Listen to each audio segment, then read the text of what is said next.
Welcome back to Newsday. Thank you for staying with us. The Presidential Committee on Livestock Sector Reforms has submitted its inception report to President Bola Tinubu. The 152-page document presented at the State House in Abuja outlines recommendations for improving Nigeria's livestock industry, including a plan to address the ongoing farmers-herders crisis. Co-chair of the committee, Professor Atahiru Jega, says the report suggests a phased approach where both ranching and open grazing would coexist for the short term.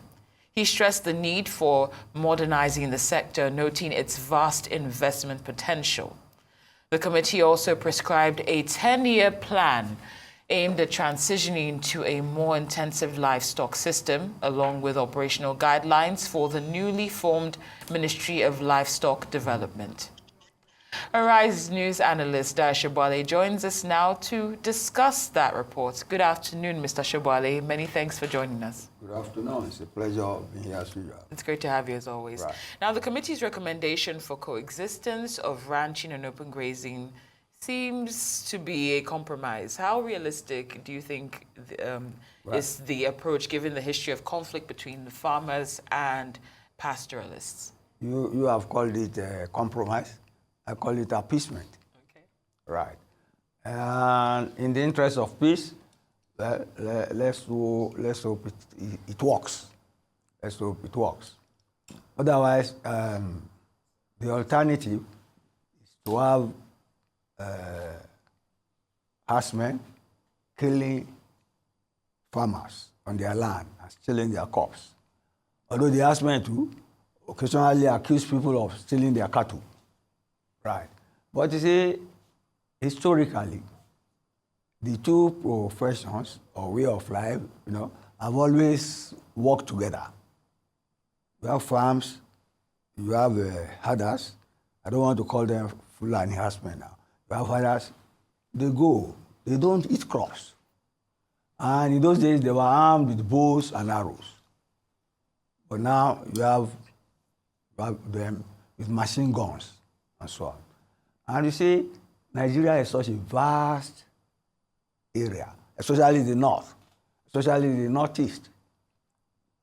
You see expanse of land, but the vegetation to sustain life is not there.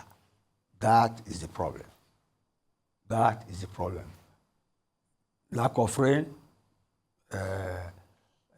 dry weather nearly all the year round makes all those things make the Fulani to be looking for where they can feed their cattle. And where they get to places where the people are protective of their own farm arena, they get violent. And since they are better armed, invariably they kill. You see, some people have objected to the use of the term Hausa Fulani class. Farmer herder class. They say because farmers have been killed. So it's not a class, it's a one-way thing.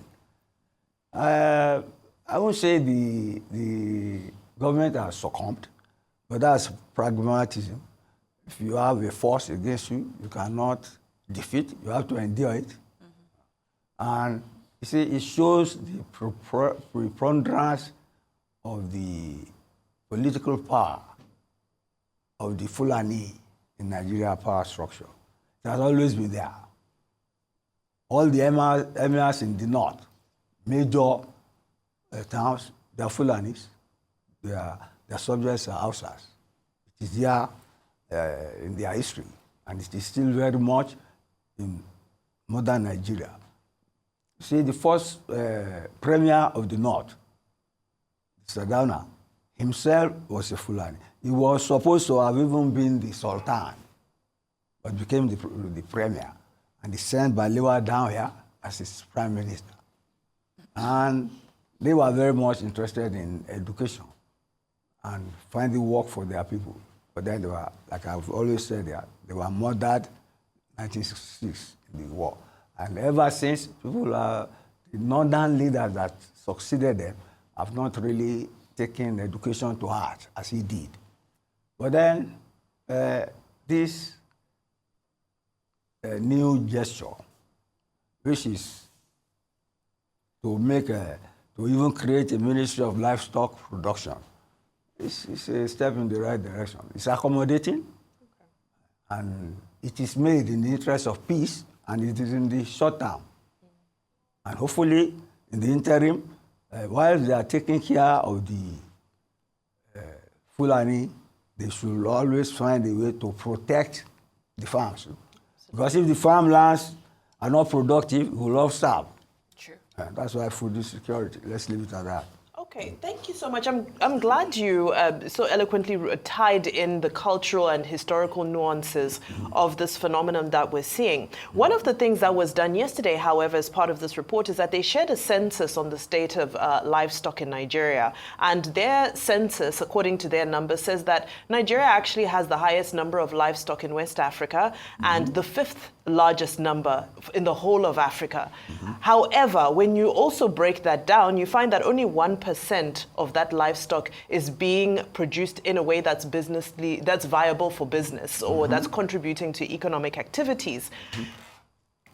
These steps that they're taking, are they enough for us to evolve from, herding being a cultural phenomenon to actually being an economic activity that contributes to the GDP of this country? You see, you are bringing in culture now and religion.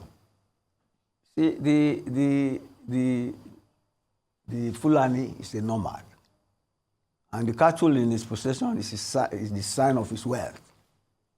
They eat from the produce of that, and they sell. And they are ready to kill, especially now that they are armed with automatic weapons. Anybody tries to steal from them. But then, if you go to Zamfara, go to the northwest, rustling, they steal their cattle. People steal their cattle. People, and invariably, there are those who know the trade, who know how to. If you don't know how to rear cattle or direct them, don't go and steal them. So it's an in-house thing amongst them. But you see, whether you like it or not, we all need to eat cows for nutrition, iron at least. You know, I remember Tiala threatened sometimes they will not bring beef to Lagos again, and they will see. So that is why I said this new gesture, this report from Jega to government is an appeasement, all right. It's an appeasement.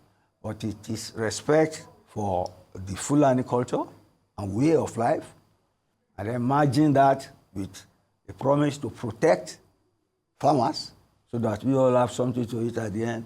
It's a political decision. What is in the... it is both economic and political, but more political.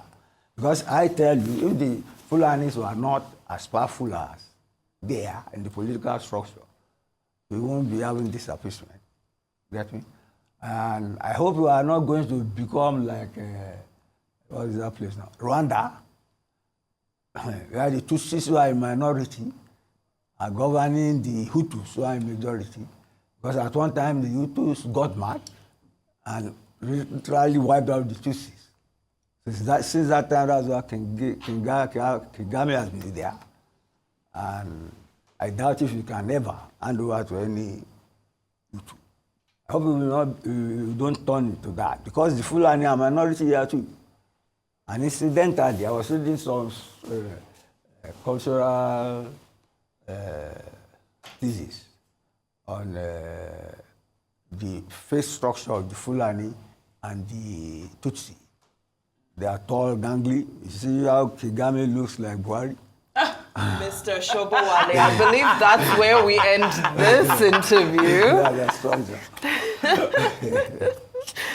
I never saw any similarity, but yeah. Okay.